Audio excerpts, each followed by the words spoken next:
اسم جوجه کباب که میاد همه یاد جوجه زعفرونی میافتن. بابا یه وقتایی هم جوجه کباب رو به شکل جوجه ترش درست کنید. همیشه که نباید جوجه ترش و کباب ترش رو تو رستوران بخورین. خودتون هم دست به کارشین و یه جوجه ترش خوشمزه درست کنید. من خودم هر دفعه که جوجه ترش و کباب ترش رو تو رستوران خوردم پشیمون شدم، چون خونگیش خیلی خوشمزه تره. امروز بهتون این روش خونگی خوشمزه رو یاد میدم که به راحتی تو خونه جوجه ترش عالی درست کنید. اول از همه گردوها رو خوب آسیابش کنید. حدود 4-5 قاشق گردوی آسیاب شده نیاز داریم. 2-3 حبه سیر با یه دونه پیاز رو هم همینطور اونا رو هم خوب آسیابش کنید تا کاملا له بشه.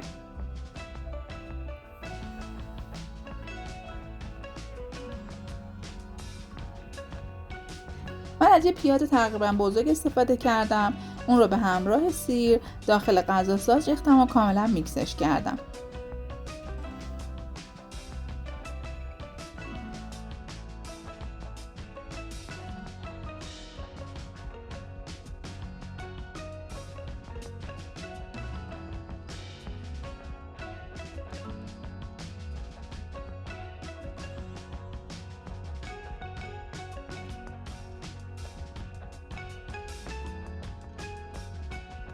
همیشه یادتون باشه وقتی میخواین جوجه کباب درست کنین، قبل اینکه مواد اصلی مرینیدش رو آماده کنین، یه کمی نمک، اگه آب پیاز هم داشتین به مرغاتون بزنین، بهش استراحت بدین، بافت مرغتون خیلی لطیف‌تر میشه. پیاز و سیر رو که خوب میکس کردم به گردوها اضافه میکنم. برای درست کردن جوجه ترش که اغلب توی شمال کشور مازندران و گیلان درست میشه، معمولا از سبزی معطر استفاده میکنن.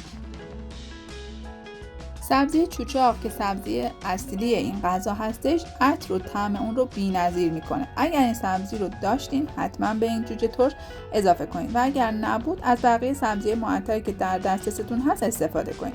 ریحون، نعنا، کمی جعفری و گشنیز، تره و چوچاق رو من داخل غذا ساز می‌ریزم و اونها رو هم خوب میکسشون میکنم.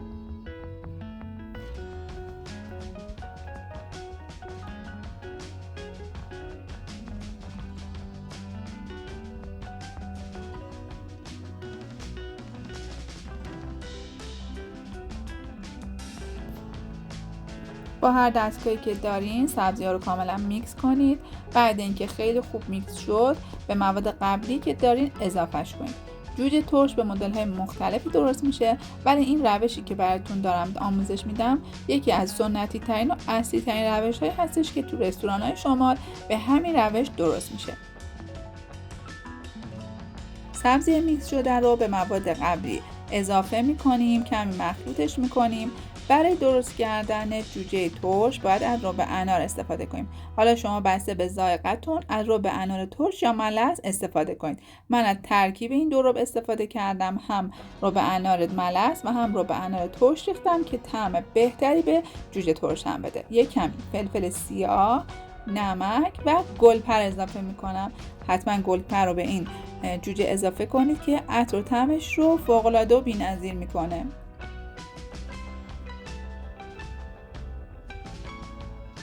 مواد رو خوب با هم ترکیبشون میکنیم. این مواد انقدر عطر و طعم خوبی داره به خاطر سبزی معطری که توش استفاده شده، همین باعث میشه که جوجه ما خوش عطر و طعم و خوشمزه تر بشه. حالا مرغ‌هایی رو که خورد کردیم رو به مواد مرینیدمون اضافه میکنیم. شما میتونید از سینه مرغ یا از یک مرغ کامل استفاده کنید. کمی روغن زیتون اضافه میکنیم، بافت مرغ رو ترد و خوشمزه میکنه و مواد رو کامل با هم ترکیبشون میکنیم.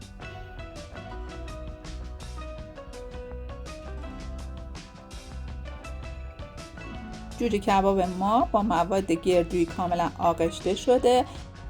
حالا روش سلیفون میکشم و چند ساعتی توی یخچال میذارم تا مرغم طعم و مزه موادی که بهش زدم به خودش بگیره و خوش طعم‌تر بشه. من یک کمی هم انار ترش روش ریختم که طعم و مزه کبابم رو دیگه تکمیلش کنم. بعد چند ساعت من زغالم رو آماده کردم. توی منقل با زغال کبابم رو درست میکنم چون معتقدم که با زغال کباب آبدارتر و خوشمزه تر میشه. حالا میرم سراغ سیخ کردن جوجه ها. سینه های مرغ رو جدا سیخ میکنم و اگر جوجه های استخوندار و نون مرغ بوده اونا رو هم جدا سیخ میکنم، چون سینه زودتر میپزه و اگر با رون توی یه سیخ زده بشه ممکنه سینه بپزه و رون هامون هنوز پخته نشده باشه. منم به همین ترتیب اول سینه های مرغ رو سیخ کردم و بعد قسمت هایی که استخون داره رو جدا سیخ میکنم و اجازه میدم که با حرارت ملایم کبابم پخته بشه. احتمالا براتون پیش اومده که تو رستوران ها وقتی جوجه ترش و کباب ترش رو میخورین احساس میکنید که داخلش خوب پخته نشده، به خاطر سبزی و گردویی که این کباب داره. زودتر از بقیه کباب ها ممکنه روی آتیش بسوزه، باید حرارتش خیلی ملایم باشه و از موادی که روی مرغ هست خیلی زیاد روش زده نشه که مرغمون به آرومی پخته بشه. اگر دوست دارین که مواد گردوییتون رو بیشتر برای کباب استفاده کنید میتونید اون رو داخل یک ظرف بریزید، همون مواد گردویی رو به همراه کمی کره تفتش بدید با شعله خیلی ملایم، اجازه بدین که این مواد گردویی پخته بشه. بعد اینکه کبابتون آماده شد اون رو روش بریزین و دوباره اون رو سروش کنید. خب من جوجه هام رو روی آتیش میذارم با شعله خیلی ملایم، باد نمیزنم، اجازه میدم که آروم آروم کبابم پخته بشه.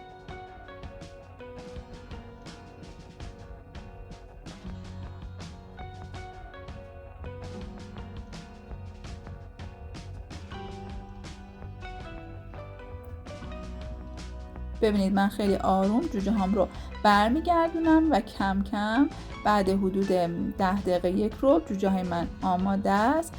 بافت جوجه ها خیلی نرم و آبدار شده به خاطر سبزی های معطری که استفاده کردم و همینطور ترکیب گردو و رب انار.